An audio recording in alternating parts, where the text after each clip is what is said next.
Well, with me today is founder of Levels Health, Josh Clemente. And Josh, welcome to the show. It's great to be here. I really appreciate you bringing me on.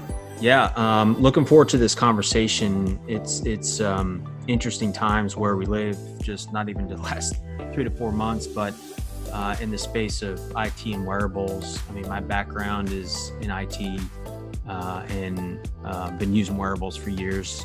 But it seems the last few years, the things have really exploded to get to what I've also heard on other episodes is that personalized health, where it's not just a one size fits all. And it seems like you guys and Levels fits right there. So I'm looking forward to digging into this.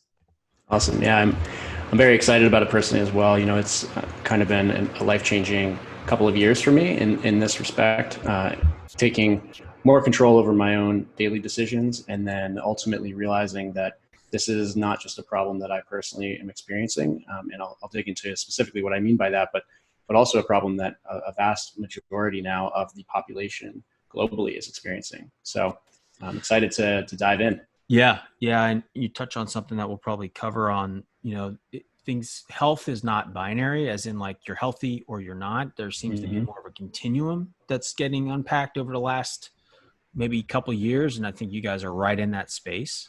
Exactly. So, but before we kind of get into Levels, but maybe we, like the movies, that flashback, how you kind of started to get to this point at Levels, and what was that kind of journey professionally and personally? Absolutely. Yeah. So my background is aerospace engineering. I started out at SpaceX after school and was focused primarily on structural work, and then ultimately headed in the direction of my own personal interests, which was into life support systems development. So basically the last half of my career was spent developing astronaut life support systems, which ultimately just took Bob Behnken and Doug Hurley to the International Space Station in May. Wow. And so that program was kind of the defining one of my career there at SpaceX, and introduced me to a huge amount of human performance information and sort of the cutting edge of research for divers and astronauts and those who are constantly performing at the peak. And so that exposure actually is what led me to start to take stock of my own decisions each day and how I was optimizing my lifestyle for longevity and health span. And what I found I didn't really like, I upon doing some inventory, I realized that I was experiencing like just significant fatigue levels and just a general dissatisfaction, a disagreement between how I, could perform in the gym or looked maybe aesthetically and how I felt inside. And so I think that's exactly what we're talking about. We all land somewhere on this metabolic spectrum, and the way that our metabolic health manifests can be visual, it can be cognitive, it can be the way that we feel, the way that we look, or ultimately the long-term risk factors we carry. Yeah.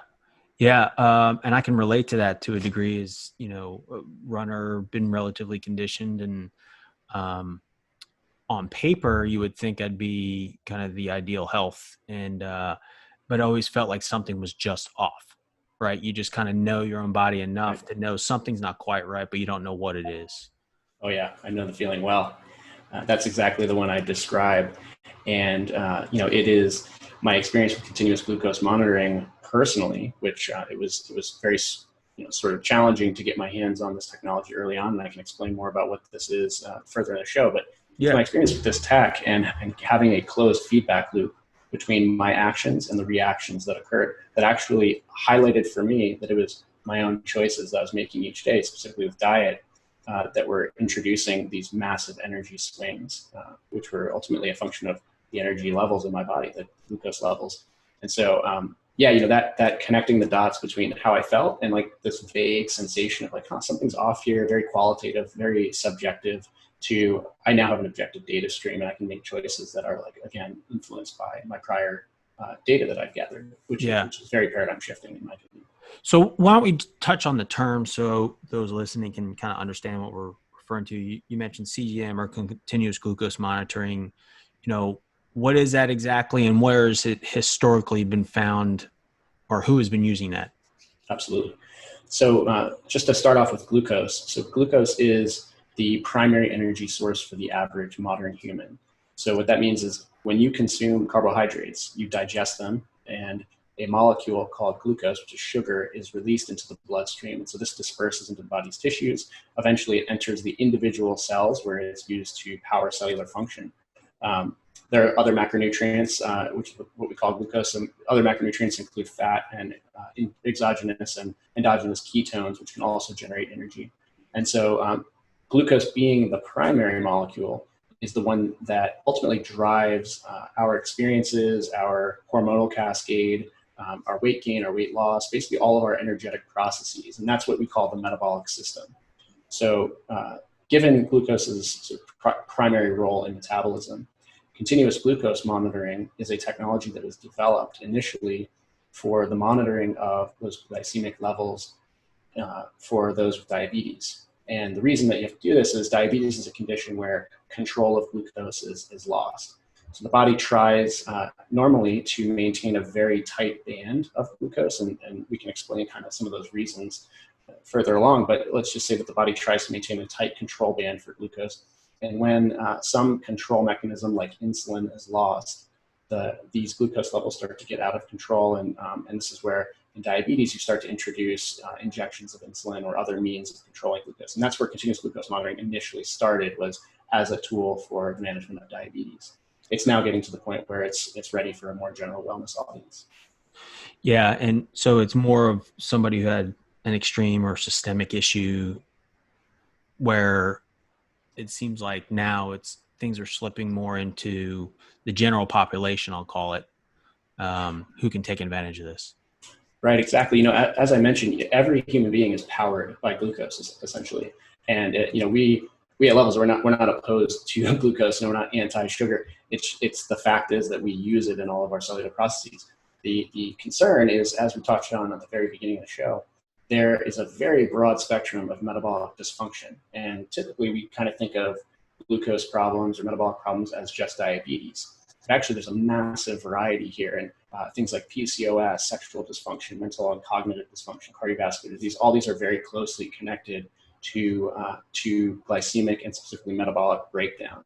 And so what we're doing with continuous glucose monitoring and the sort of development trajectory of the technology is it's becoming more available and therefore more useful for the other 90% of the spectrum of metabolic dysfunction that doesn't fit the category of diagnosable diabetes. And beyond that, not just for these sort of illness reasons, but also for the optimization of personal performance and wellness, rest, recovery. So the biggest levers that control glycemic control and insulin mechanisms are sleep, stress, diet, and exercise. And so all of these things can be improved when you have better information about how your choices are affecting you. Yeah. And that's huge because like you were saying earlier, both of us, that you know how you feel, but you don't know why.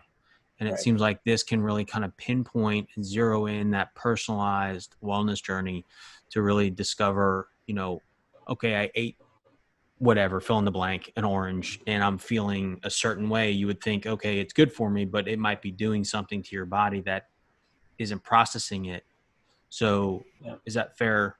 Yeah, that's effectively, one of the primary use cases now. So in fact, even in the management of diabetes, one of the key use cases of continuous glucose monitoring is being able to identify the dietary factors for that individual that cause large excursions. And you can use that information to meter in insulin or what have you to maybe avoid it altogether. But for the person who's not monitoring diabetes, and this is me, I actually initially used continuous glucose monitoring and found out that these energy fluctuations I was experiencing, which I touched on at the beginning of the show, these were increasing with my, I kind of blamed them on aging. And I was like, what's going on? I was in my late 20s, but I was like, how is it that my mood and my fatigue levels are just so off right now? Every single day is kind of a struggle. I'm drinking coffee to make it through the afternoon.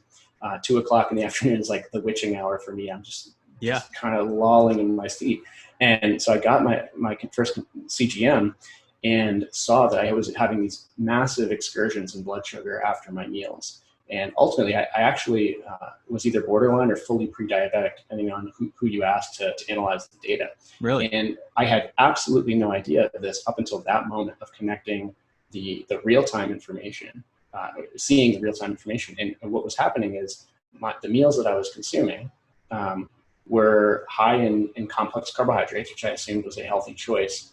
And my goal was to maintain at that time, a certain muscle mass. And so I was, consuming fairly large meals with large numbers of carbohydrates, sort of as a glycogen replenishment approach. And these carbohydrates I'm quite sensitive to, and they were causing these massive excursions, which would ultimately lead to several hours of what's called hyperglycemia, so elevated glucose levels, followed by a big crash, which is when the insulin would sort of surge out into my bloodstream to pull the glucose out into the cells.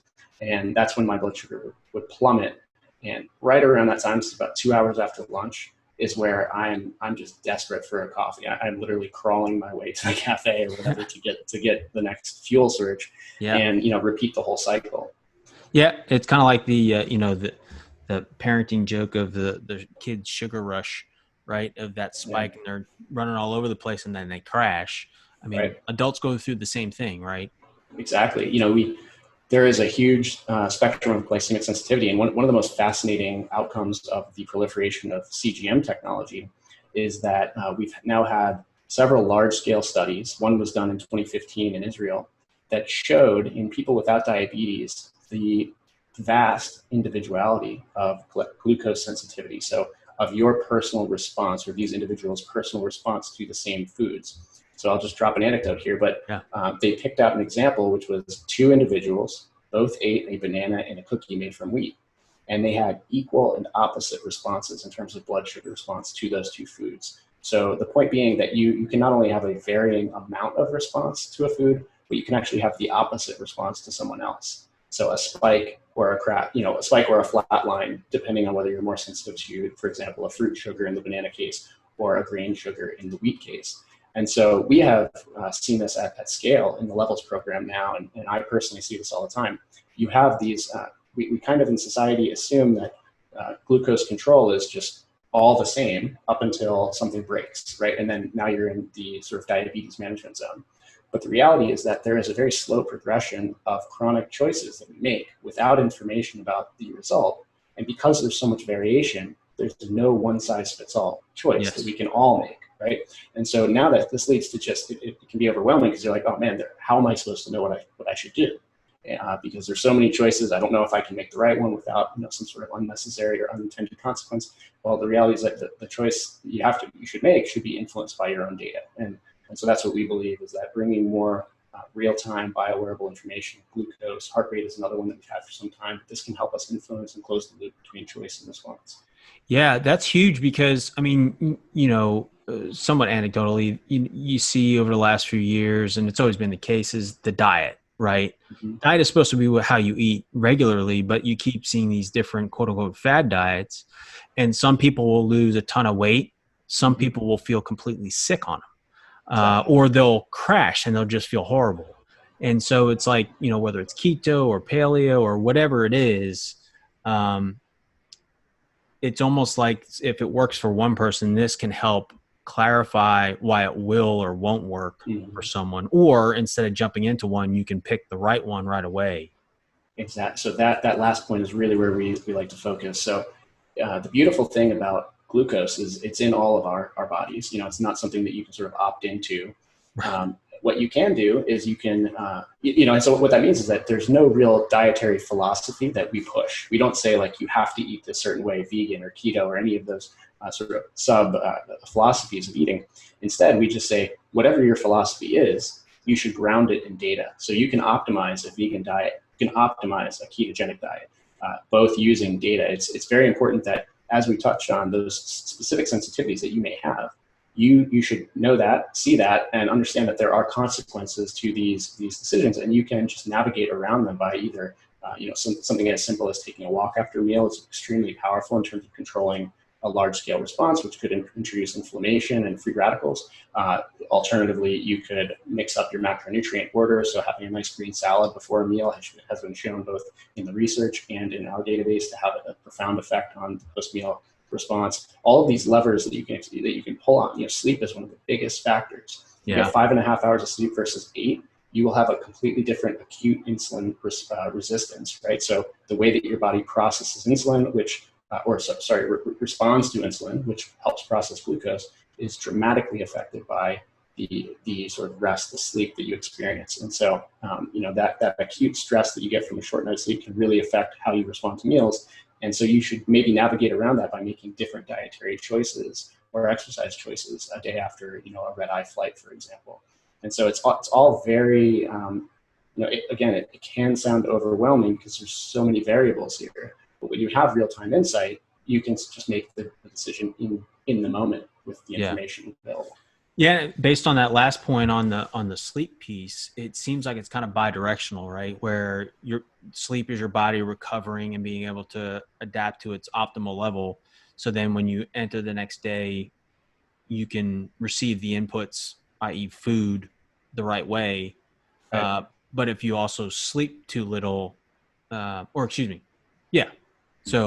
it just seems like they're cohabitating there.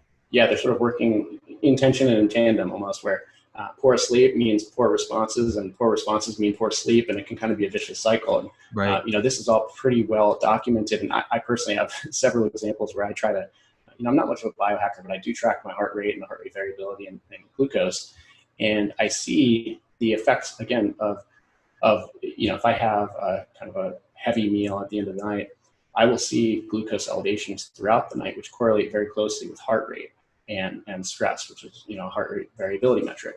And so this can manifest as a reduced recovery score the next morning from my wearable, which provides me a recovery score.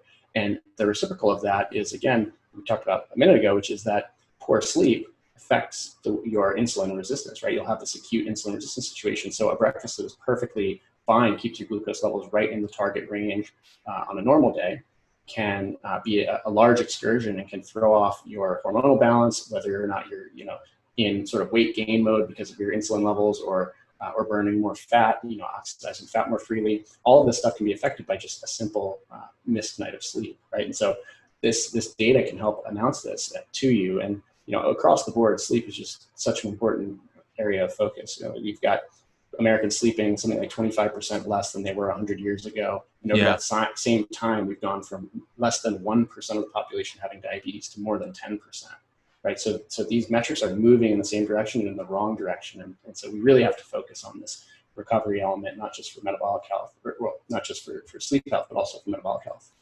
Yeah, exactly. And, the word preventive comes to mind because, that can cascade into probably 4 other conversations, but like the healthcare system and how it's back end loaded as we get older.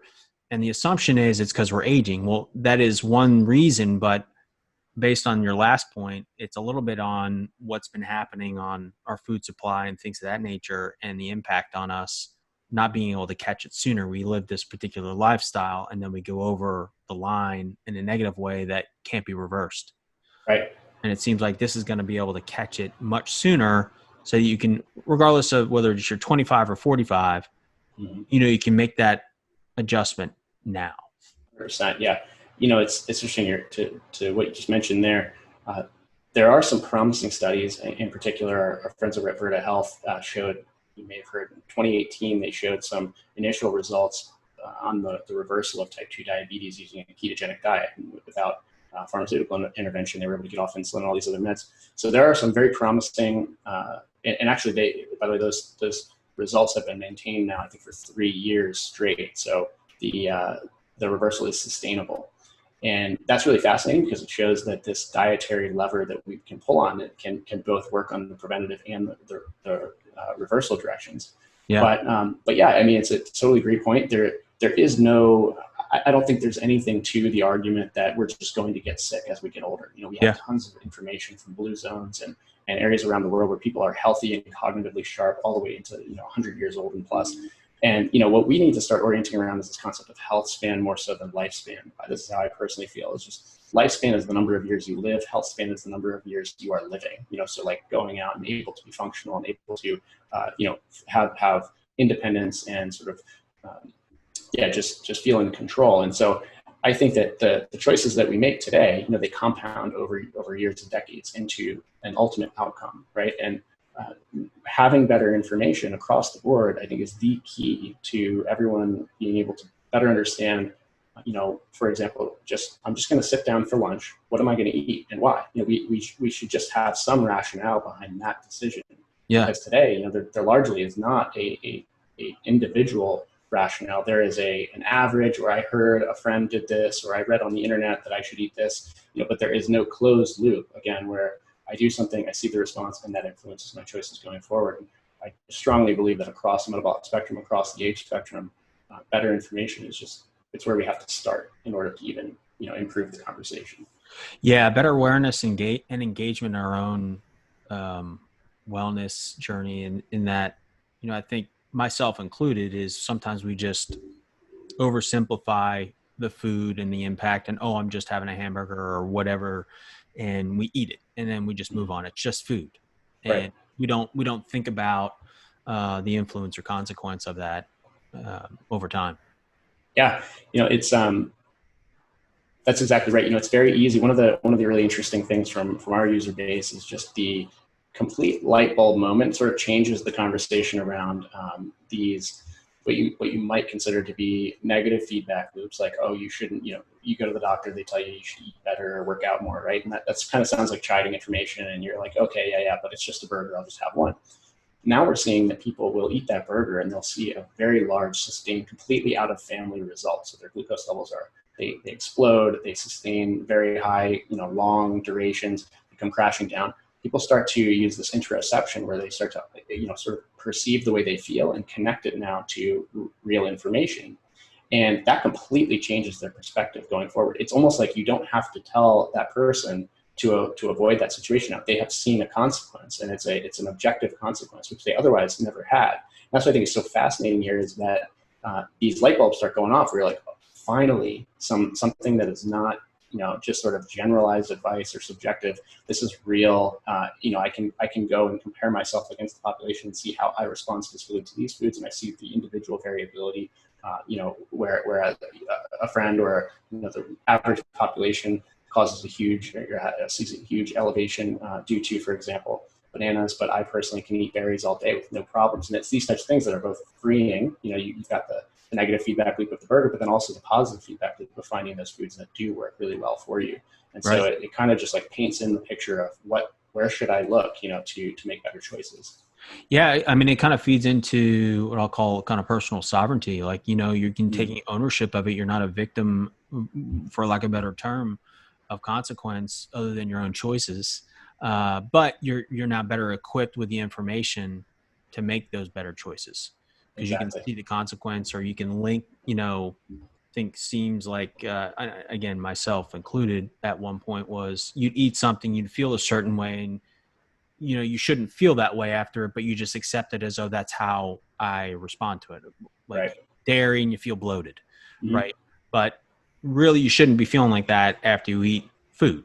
You should feel nourished and replenished and some semblance of energy, not either bloated or, like you were saying, your personal example, the 2 hour later crash. We kind of taken that as the cultural norm. Yeah. What's even goes to this whole complexity and makes it even more interesting is there are choices that people are making every day that they have been sort of influenced to make because they believe them to be the healthier choice, that because of this personal variability metric could be actively working against their goals. Right. So, one example would be me eating all those carbohydrates that I thought was great for glycogen replenishment or something. But another example would be, one of the largest glucose excursions I've ever had was I went to a pressed juice cart and I got a carrot, celery, and apple juice. It was just all pressed, no additives. And my glucose levels were sustained in a diabetic blood sugar range, somewhere that you should, typically would not go unless you had an actual metabolic breakdown, and they were sustained for several hours. So it was an extremely eye-opening moment for me. And I shared this with someone else who was around at the time. And she said, this is crazy. I go to that cart every morning instead of to the Dunkin' Donuts for a Frappuccino because, it's the healthier choice. And, it's not to say that you should avoid fresh juice or vegetable juice or anything. I think there are exceptional ways to eat vegetables and fruits that would not cause that excursion without processing them that way. But in general, again, there's that personalization element where it's not clear to me that someone else like she would respond the same way I did. Right. But, when you have that information, you can now realize that, man, many people may be making that choice of just drinking, orange juice every morning, instead of the soda, but actually having the same response. And so maybe instead they should be having a black coffee, or maybe even a tea, something that gives them the energy without the sugar rush, and they can see the data behind those choices. Another really interesting one is oatmeal. We have a ton of users in the database who have kind of been gravitating towards oatmeal as breakfast. They don't really love it, but they tell us, it's I Google it, it's the healthiest food you can eat, right? It's heart healthy. And yet there's this individual sensitivity to it that can cause, again, pre-diabetic or diabetic blood sugar response every single morning. And, it's not, so just to kind of drive home the issues with hyperglycemic excursions are that they have very real, very tangible, measurable inflammatory and oxidative components to them. So the results of a postprandial hyperglycemic spike can be pro-inflammatory chemicals like IL-6, TNF-alpha, C-reactive protein. All of these things are measurably increased. All of these inflammatory cytokines are manually increased after you consume a large meal that causes a huge glucose spike. And they are elevated for long durations after. And, once you have conditions like diabetes, all of these inflammatory markers are typically elevated in someone with continuous hyperglycemic elevations. And so, these are stressful. They're causing breakdowns and glycations of things like skin. Your skin health gets worse, your joints, cardiovascular diseases, micro and macrovascular degeneration, retinopathy, all of these sort of issues that they may not be acute and you may not be experiencing symptoms of them immediately, but is it an optimal choice? And the likelihood is that no, each time you have this inflammatory cascade, you're causing a little bit of detriment that you could otherwise avoid if you just made that different choice. So it's all very, very closely tied, but we just don't have the window into our biology to know that in the moment, and I think that now the technology is finally allowing it. Yeah. And you mentioned optimal, and that's it. Back to the kind of the juice you were talking about is it's more of a degrees conversation than a either or, like, should I have the vegetables or not, or oversimplifying, it's good for me. Yes, it is, but maybe, 12 ounces is too much. Maybe you should only have like 4 ounces right now. Exactly. Or whatever that variability is based on your individual personalized data. Yeah. I mean, the sort of U-shaped curve is so profound here for many things, like, salt, even sleep. You get too little of it, it's equally bad as if you get too much of it. And so for sleep, you think, well, if more sleep is good, the most sleep is the best. Well, that's actually not true. It's inversely correlated with lifespan. So like people who sleep too much, which they may have some other confounders there, but also have the same sort of issues that those who sleep too little do. And with salt, eating too much can cause high blood pressure, but eating none can kill you. And so this is kind of the same with everything, where we can find the right balance if if we're constantly getting some feedback on whether that choice is like, where are we in the sweet spot? And this is where some of the metrics that we track, like time in range and postprandial excursion, are really useful, where when you get that glucose data stream after a meal, it's all analyzed by an algorithm that we produce that sort of can give you a score based on how you personally responded to that specific meal. And so for something like vegetable juice, again, maybe not 12 ounces or 16 ounces, that might cause an excursion, but doesn't mean don't drink any. Maybe have a shot or two, sort of 2 or 4 ounces in the morning, somewhere where that time and range is optimized of getting all those vitamins and nutrients that you want, but without the consequences of sort of an overdose, so to speak. Yeah. So you kind of touched on, maybe we go there, is the actual tool itself. So we talked about what it can provide, what it's analyzing. What is kind of the user experience, I'll call it? I saw on the website it's a patch. So how does the patch work? What is it linked to? Is it go from there? Yeah. So the technology today is a wireless sort of patch, like you said, that has a filament on it. And that filament is actually in the skin cells. And so you wear this patch for about 14 days, is currently the industry leader. And that filament is measuring and electrochemically interacting with the glucose levels in your skin. And so that produces an output, which is the amount of glucose in your blood. And that is wirelessly transferred to your cell phone, right? So it's basically like any other wearable. You wear the device and then you get the output on your phone. And so the Levels program, what we've built is we leverage existing hardware. So the hardware has been developed, it's FDA regulated here in the US as prescription only. And so we work with existing hardware that is typically used for the management of diabetes, but we are expanding access to the general wellness and performance world for people who are trying to optimize health, just general health seekers, people who want to make better dietary choices, enhance their recovery, and all of these other sort of use cases across the metabolic spectrum. And so using the Levels app, which communicates with the devices, you have a continuous data stream of your glucose levels in real time, which we then, using the Levels analytics platform, provide scores for, so that each day you sort of log your lifestyle choices. Your exercise is automatically pulled in from Apple Health Kit, your meals you just snap a picture of, and then we analyze how you respond to that specific choice and provide you with a score. And that score is directionally helping you string together streaks of good choices. And these streaks are, each meal is good, but then each day you also get a score, so that you understand how these choices are stacking up in positive and sort of less desirable direction. So over time, you streak these together, and over the course of our 28-day program, you get a good understanding of where you are doing well and where there's room for optimization.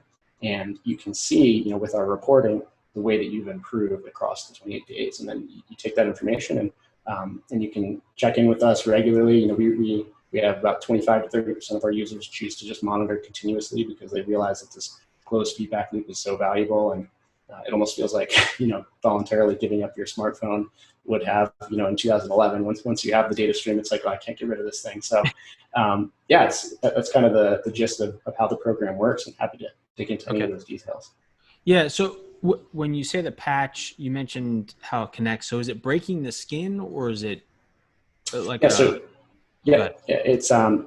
called minimally invasive. So the filament does break the skin. It's very flexible, and you just wear it continuously on the arm. And so the kind of comparison here would be, in order to get your glucose level at home, you have to use, the only other technology is a finger prick blood sugar monitor, which we've probably all seen. You use a lancet, you kind of prick your finger, you get some blood, and push it out onto a test strip. And so that gives you a single data point. And with this filament style electrochemical sensor, it has a much smaller filament. It is not actually in the bloodstream. It's in what's called the interstitial fluid, which is in between the skin cells and the arm. And it's that single filament, and you wear it continuously for 14 days. And so it's much less invasive than just your standard single point measurement finger stick. But it is regulated as a medical device, as it does break the skin there. Okay. And then you said it's based off of existing hardware already approved. But can anybody sign up or get this access to it right yet? So right now we're in beta mode, and beta mode, we are very interested in optimizing our algorithms to help people ensure that they are getting the most actionability out of the data, right? And so ultimately, yes, the program is for everyone. It's for anyone who wants to know more about their bodies, anyone who's seeking health and optimization. Today, we have a limited number of spots because we are in that beta mode oriented around getting feedback, very, very intensive feedback. Basically, you're kind of joining the Levels team for a month and giving us just as many updates as possible. So as we near completion of that development period, we're going to be rolling out our pre-orders very soon, and then ultimately we will have just a full launch where you'll be able to order it from the website. Okay. And then so you have an app. Does it integrate with any others, or is that on the roadmap at some point with things like exercise apps and other devices?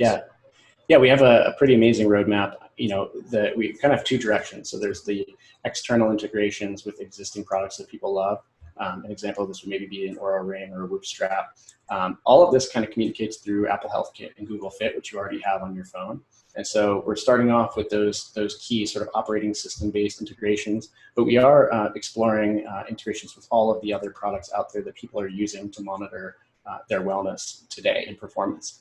And so we will have a roadmap of integrations, but ultimately we at Levels will be the hub for metabolic health.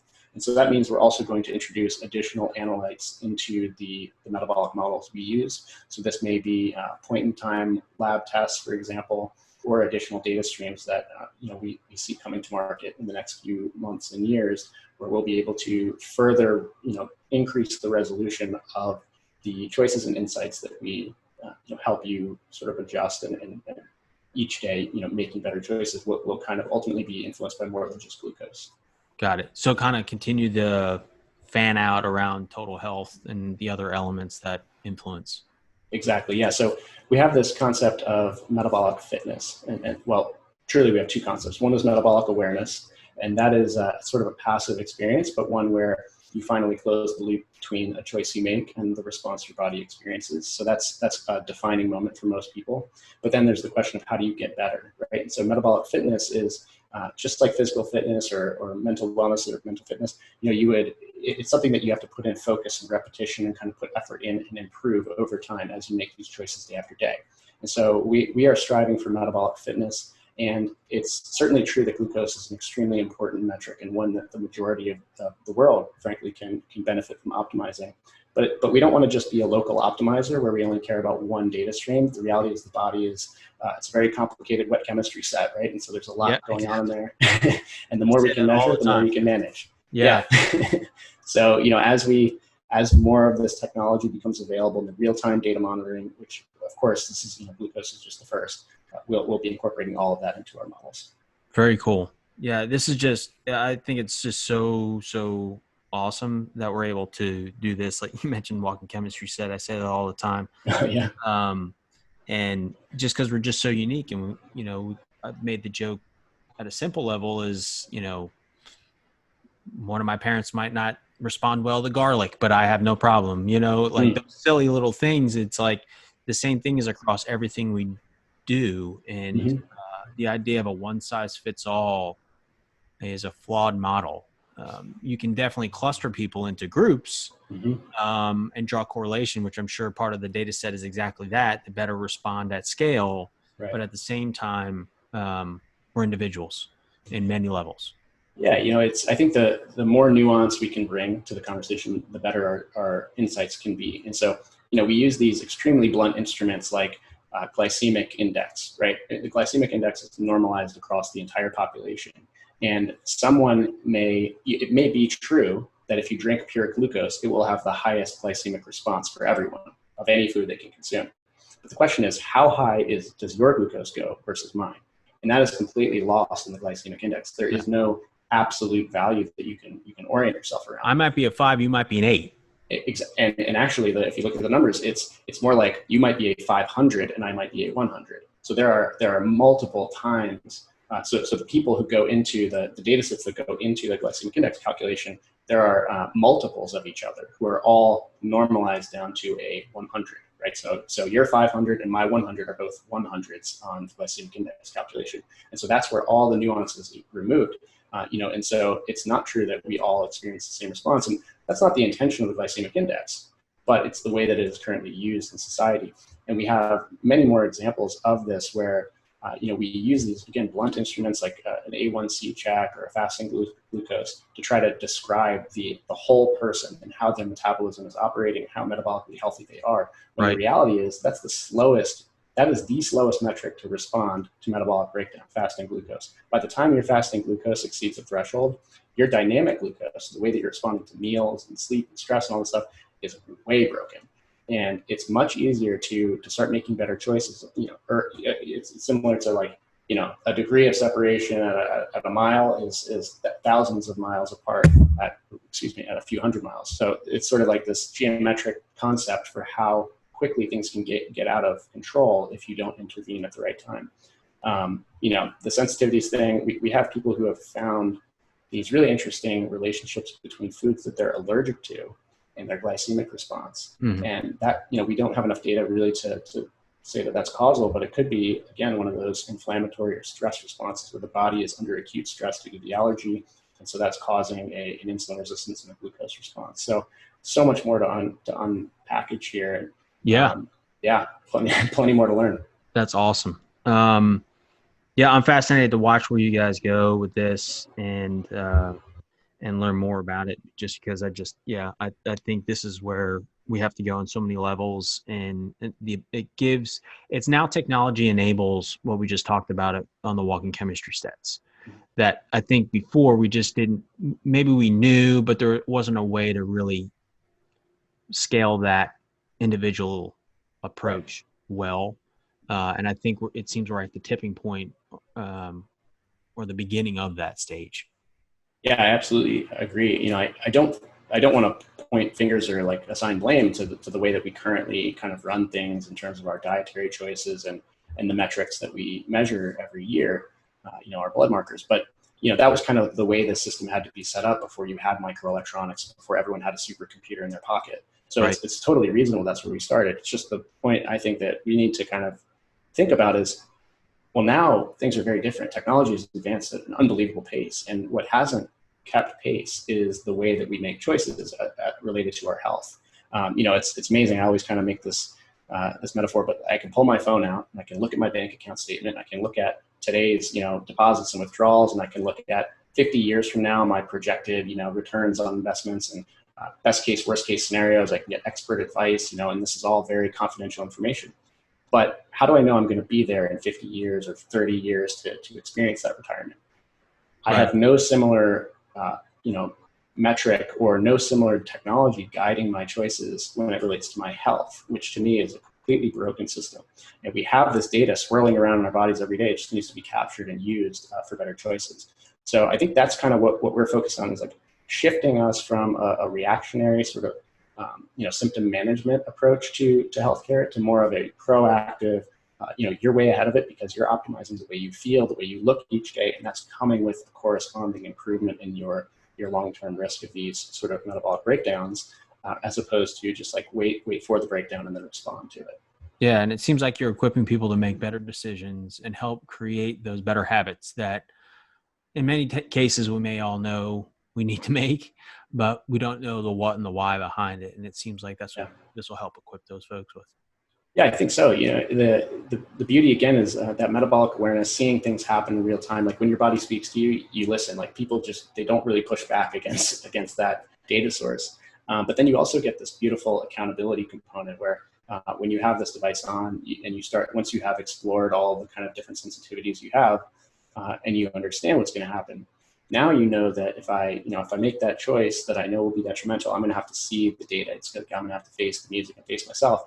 And so we have like a ton of anecdotes where people just voluntarily tell us, last night my whole company went out for ice cream, and I'm on this diet, and I just didn't even want it because I had the data stream. And I just like knew I'd have to see the giant spike, and I knew that my sleep would be bad because of it. And it's like, thank you. Like this has completely changed the way I look at that type of choice. And so it's really fascinating. I'm one of those people, I used to have like a really out of control candy addiction. I wasn't overweight. And so I didn't have that consequence feedback loop where like the scale was going up in the bathroom. Instead, I was, I was just experiencing like probably under the radar metabolic breakdown.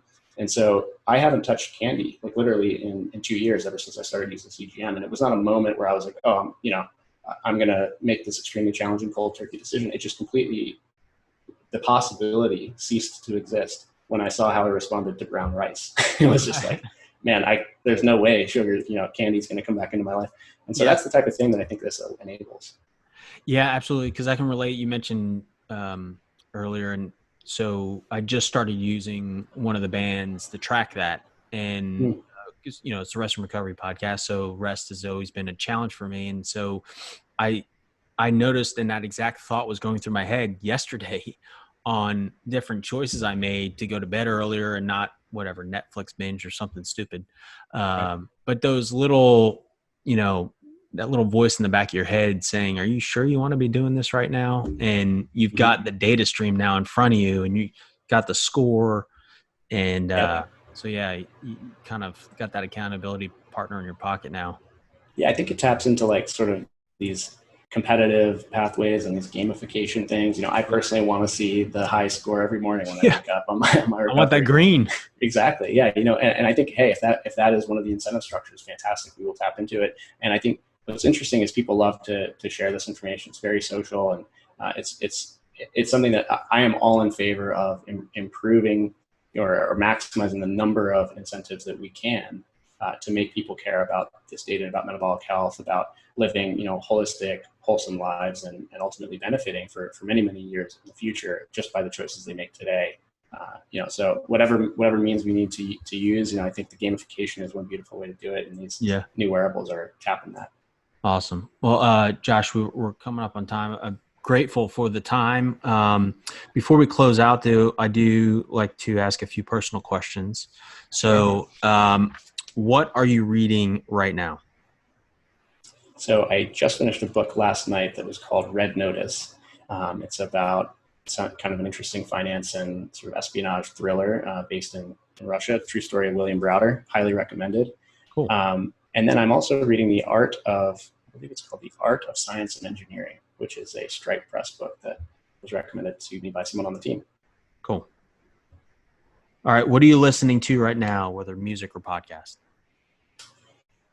So a lot of the podcasts I listen to are definitely in the space of wellness and performance optimization. The ones I would definitely recommend, of course, beyond this one, would be Peter Attia's The Drive. It's an all-time favorite. He's extremely technically competent, amazing podcast there. And then I really also love, let's see, what are some others I need to pull out here? I'm going to go with I love The Portal by Eric Weinstein. It's not in the wellness space, but it has some really interesting conversations. So I'm going to stick with those two for right now as my go-tos. Cool. And then what is your go-to rest and recovery method? So this is something I've been spending a lot more time focusing on. I think what's interesting is that CGM has really influenced my approach here to rest and recovery personally. And so making better dietary choices leading up to sleep. But also I really limit my alcohol consumption now as a result of not just glucose information, although it is very closely tied, but the way that I see how, again, in my sleep tracker, how poorly I sleep and how poorly I recover if I have any alcohol, even after like 5 p.m. And so I would say that those are the two kind of lifestyle oriented ones. And then I'm a CrossFit level 2 trainer. I care a lot about exercise and fitness. And I've been starting to kind of push my way away from CrossFit and closer to sort of triathlon stuff. I've taken a recent interest there. And so I'm just now kind of getting to the point where I really am putting a lot of miles in. I have to start being more cautious about stretching and active recovery. And that's something I never have really done. And it is a personal challenge right now that I'm working through. So I am open to tips on the, I think on the rest and recovery thing, I would defer to you on how to improve that. Yeah. I definitely have some, especially come from the triathlon and running background. I did a few years in tris, but more historical runner. And so, there's a couple different methods I've been using lately that have been helpful. I have a friend who has a facility down the street from me called RXR3, and it's a recovery lounge. And so he has a number of different modalities that you can do, like a float tank. I don't know if you've ever done that. Yeah, I have. That is probably my favorite. I think an hour in there is equated to like 3 hours of sleep. So, a few others, but okay. Yeah, I'll have to get those from you offline. Again, in the last 2 years, I've started to pay much more attention to this. Great. Well, Josh, again, thank you so much for the time. Look forward to seeing where Levels goes, and thanks for pushing this technology forward. Appreciate it. Yeah, if anyone would like to learn more about the space and about what we're doing, highly recommend levelshealth.com/blog. We write a lot about all of these different things on there. And then, of course, levelshealth.com and @unlocklevels on social media if you'd like to reach out to us. We love it. Awesome. I'll be sure to include that in the notes. All right, sir. Very much appreciated. Yeah, Thanks. Great conversation. Thanks for having me on. Enjoyed it.